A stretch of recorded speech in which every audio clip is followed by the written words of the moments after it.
Gambians are doing a lot, but is Gambia doing a lot for Gambians? There are a lot of Gambians now going to Senegal and other places because they have invested a lot, and if it's not giving them back, they will go somewhere that will give them back.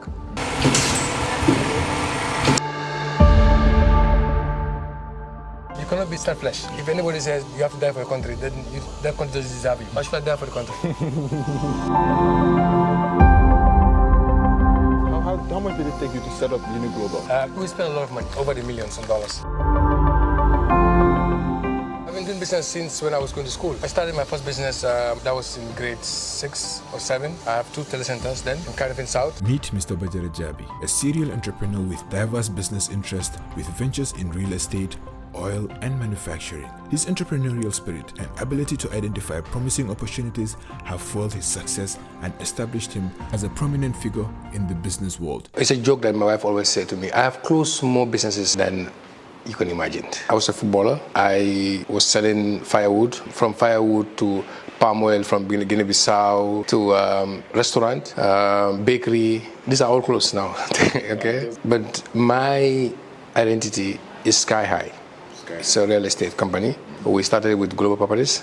We're the first to start this land mortgage. So Sky is my baby, it's my identity. It's been for almost 15 years, Sky High. I have an investment also in petrol stations, but my main investment is manufacturing, in Uni Global, the biggest in product line in the whole country. We have 3 brands on the Uni Global. We have the CC brand, which is the chips, snacks, popcorn, corn puff, potato chips, plantain chips. And then we have the Siri brand.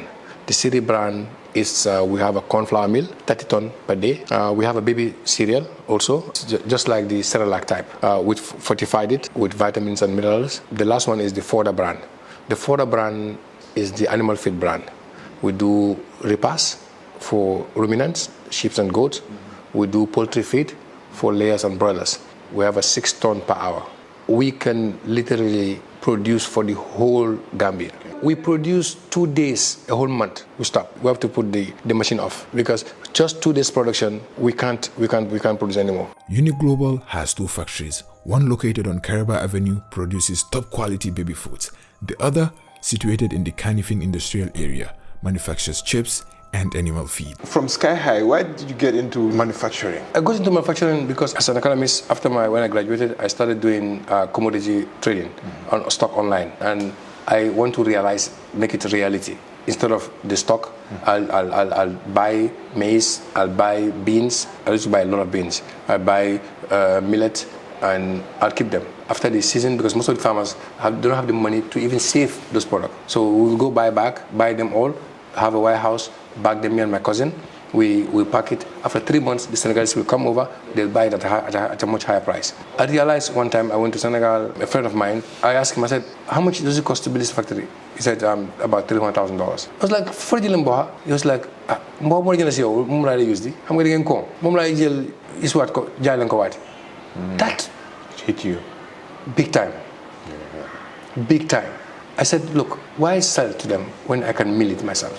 Inspired by his Senegalese friend's insight on setting up a manufacturing plant, Mr. Jabi traveled all the way to Kansas to do a course on manufacturing. Then he came back to Gambia to establish Uni Global. Then I realized to be able to manage and control the quality of my product, which is maize, I need to have the maize here. So I invested in the corn flour mill. It's a 30 ton per day. It's the biggest in Gambia, Senegal, Ivory Coast, Mali, around this region. We mill our own maize and then we do these chips. Then we started doing the baby food. We work with Nana and we are also FSQA registered. So which means this food is safe and we are right here. Most of this baby food that comes here are in Chinese, in Arabic, in language that you cannot even read to be able to tell what's in that product. It's very, very important to know what we give to our kids. Since I have 4, Uni Global moved to animal feed. We use maize. We approach the Ministry of Fishery, and since our fish now, most of our feeds now are exported. Yeah. And fish used to be the cheapest protein for average poor people, but now it's chicken. Fish is very expensive now. So with this fodder, we're able to grow fish at the backyard, at your backyard. You know, you can able to grow chicken in the backyard. You can able to feed your ruminants and fatten them in your backyard. So we have a 2 ton per hour meal, which is here. We have a 6 ton per hour meal, which is lying there. We cannot fix it because of lack of position. As you can see, there's no space here. We are renting As you can see, you went to the other location. Another location we have where we store our machines. We are renting 3 places. So how did you get the funds to establish this Uni Global? I was young with Sky High, no family. And like I said earlier, my parents are okay. I'm fortunate, so alhamdulillah to that. And like I said, the real estate was only 2 companies, Sky High and Global Properties. Back then, yeah. Back then, for years. So there was a lot of market available. We sold up to 600 to 700 properties in less than 3 months. I have money to spend in stuff. His real estate company Sky High was once a prominent name heard everywhere, although the company is still active but not as before. The reason behind the shift is that this guy sold all his assets to start Uni Global. How much did it take you to set up Uni Global? We spent a lot of money, over the millions of dollars. If you look at our animal feed alone, the 2 machines, you look at our chips, snacks, you look at our corn flour mill, you look at our cement, we have a dry mix plant. If you look at all those, yeah, we have spent a lot of money. But we didn't start with all together. We started with this one alone. Yeah, what I was saying is initially, like I want this for someone watching it, someone who has ideas like you, to have an idea. Because as you go on, you add stuff, but the initial level. Let's say this one, you can have a half our size for close to $100,000. The animal feed also, you can have 500 kg per hour type for less than $100,000 also. You can start a smaller, even smaller than that too. To start something like this, actually, at least you need like $100,000. Yes. So my name is Fode. I'm the manager for Uni Global Manufacturing Company. Here is our production site for the series baby food. The machine is very sensitive. That's why we have to enclose everything. This is the mixing where we do the fortification, and then the packaging will follow. Those are the grinders and the oven and the extruder, which kills all the pathogens and if there's any in the maize. Welcome. This is our snacks factory line. This is the first of its kind in the Gambia. So this is where we do the mixing. Corn flour, water, I don't want to reveal everything, but the corn flour is the main ingredient that we do the mixture here. Added some water. From there, it moves into the crusher and then moves to the oven. So from the oven, this is where it forms into chips balls. Then from here, it moves to the flavoring chip. From there, then it moves into the packaging. So all this is possible here in the Gambia. It's done here at the Carnival Industrial Area. Yeah, that's what we need to push, like for everyone. Buy Gambian. That's it. That's what all we need. Don't just blindly buy Gambian without asking, or if there's a fault, you will not complain. No, but you have to deliberately willing to buy Gambian.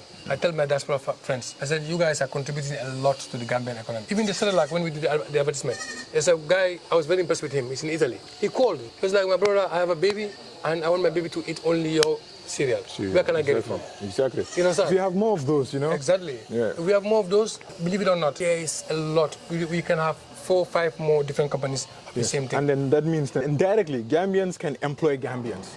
Because if you buy Gambian, indirectly you are employing Gambians. Gambia is so small. To employ Gambia is very, very easy. Everybody will be employed. And the best thing you can do for your citizen is employ. If you are employed, well enough employed, not this low-end employment, employed very well, your insurance is paid for, you can have access to credit cards, you can have access to mortgage to buy a land. You can live life without breaking the bank. So if we are not set up in that way, it's going to be difficult. After investing millions of dollars into Uni Global, these are some of the challenges that he faced. We have a lot of problems, and it's all because manufacturing is new. We have to import technical people from Senegal to come in here. Testing, which is the most basic thing that you need in any industry, to be able to test certain things. We don't have it. We have to send our raw materials and stuff to Senegal to test it and then bring it back. But we have FSQA here. FSQA doesn't have the testing facility, testing equipment to test most of these things. They can test some few things, but not most of these things. Even it puts them in a bad position whereby they can't even come out and say something is not right or is wrong, because you can't say it if it's not tested. From there, you come to land, availability of land to do something. I'm a Gambian, and I have this. It's not like it's a plan that I want to do this, I have it already.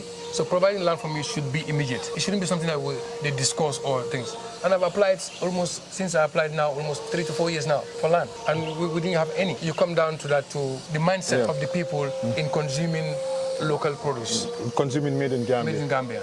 You have to sell them the idea that it's good, it's safe, we can do it. So we're not just marketing our product, we're also marketing all these facets. But if we have government involvement and policy makers talking about it, they don't have to vouch for your product directly because they have to test it.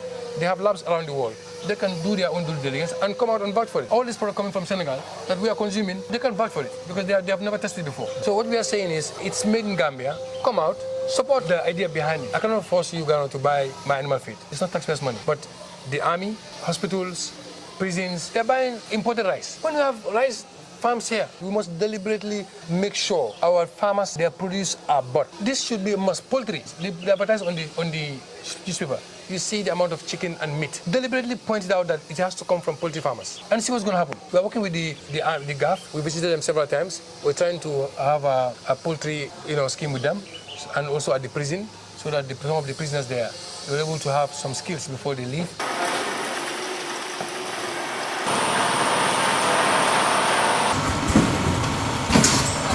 You set this up. What value are you adding in Gambia?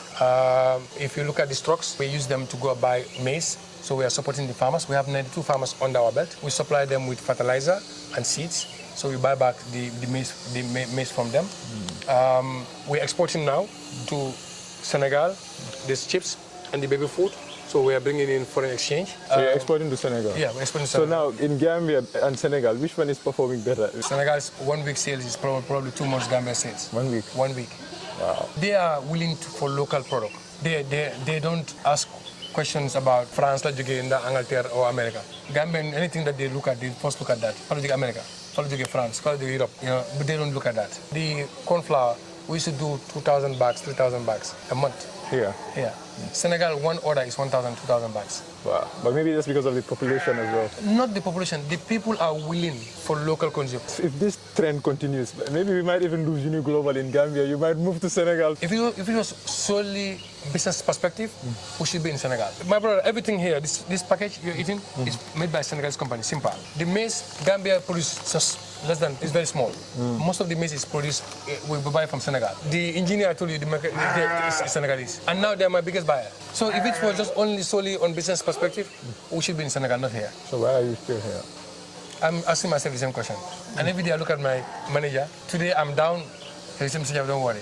Tomorrow he's down. I say, don't worry, it will be okay. So yeah, also one of our major contributions, direct contribution is also feed is cheaper here now than the imported chicken, than imported feed.